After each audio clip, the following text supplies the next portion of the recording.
প্রাচীন ঐতিহ্যবাহী বাঁশ শিল্প আজ বিলুপ্তির পথে। প্লাস্টিকের রকমারি পণ্যের প্রভাবে বাঁশের তৈরি গৃহস্থলী ও অন্যান্য সামগ্রীর চাহিদা দিন দিন হ্রাস পাচ্ছে। কোচা উপজেলার কিছু সংখ্যক পরিবার এখনও তাদের পৈতৃক পেশা ধরে রাখার চেষ্টা করছেন। বাঁশ দিয়ে তৈরি সিলিং শিল্প তাদের জীবিকা নির্বাহের একটি মাধ্যম হলেও চাহিদা কমে যাওয়ায় কারিগররা ভালো নেই। পালাখাল উবাইদুল সিলিং হাউজের পরিচালক মোহাম্মদ উবাইদুল হোসেন জানান, তার কারখানায় বর্তমানে 15 থেকে 20 জন শ্রমিক নিয়মিত কাজ করছেন। তারা বিশেষ এই বাঁশ কাপ্তাই, খাগড়াছড়ি এবং বালুচোরা থেকে সংগ্রহ করে থাকেন, কিন্তু এখন পরিবহন খরচ ও শ্রমিকের মজুরি দিয়ে তেমন একটা লাভ হচ্ছে না। সরজমিনে গিয়ে দেখা গেছে পালাখাল এলাকায় বাঁশ দিয়ে সিলিং তৈরি করছেন কারিগররা। তাদের অভিযোগ, সরকারি কিংবা বেসরকারি পৃষ্ঠপোষকতার অভাবে শিল্পটি দিন দিন হারিয়ে যাচ্ছে। শিল্পের পুনরুজ্জীবনের জন্য সরকারি পৃষ্ঠপোষকতার দাবি জানিয়েছেন তারা। বাঁশের যে দাম, বাঁশের দামটা যদি একটু কম হইতো তাহলে মনে করেন দোকানদারের একটু সুবিধা পাইতে পারে। এদিক দিয়ে হইলো বাঁশের দাম, আর একদিক দিয়ে হইলো রঙের দাম। এই দুটোটার দাম বাড়তির কারণে দোকানদারের অনেকটু দেখাইতে হয়ে আছে, কারণ কাম লোন লাগে কম রেটে, কিন্তু মালের দাম বাড়া, রঙের দাম বাড়া, দাম লইয়া পোষণ যায় না। কেমন চলছে এই মাসগুলো?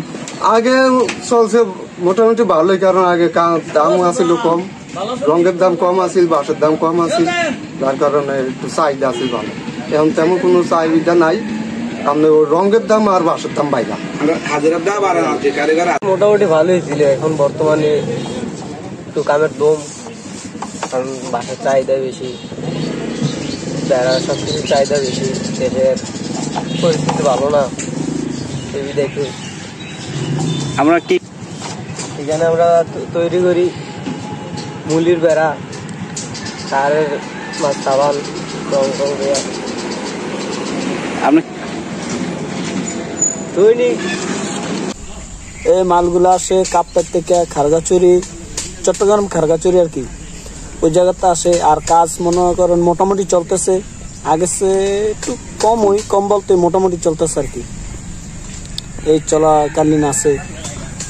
এগুলো হইতেছে আপনার কার তৈরি হয়, ডিজিটাল কার, সিলিং, ঠিক আছে, ওগুলো তৈরি হয় ওর কার আর কি। হাজিরা হিসেবে কাজ করি এই জায়গায়, কেউ 600, 700, 800, 500, একজনের একরকম আর কি হাজিরা। মনে করেন মাছ আনা জিনিসপত্র দাম বেড়ে গেছে, তো মাল বেশি আনা যায় না, এই বিদায় মানুষও দাম একটু বেশি দিকে মানুষও নিতে চায় না, এই আর কি। অর্ডার 7 বছর এখানে কাজ করতে আছে, বুঝলেন।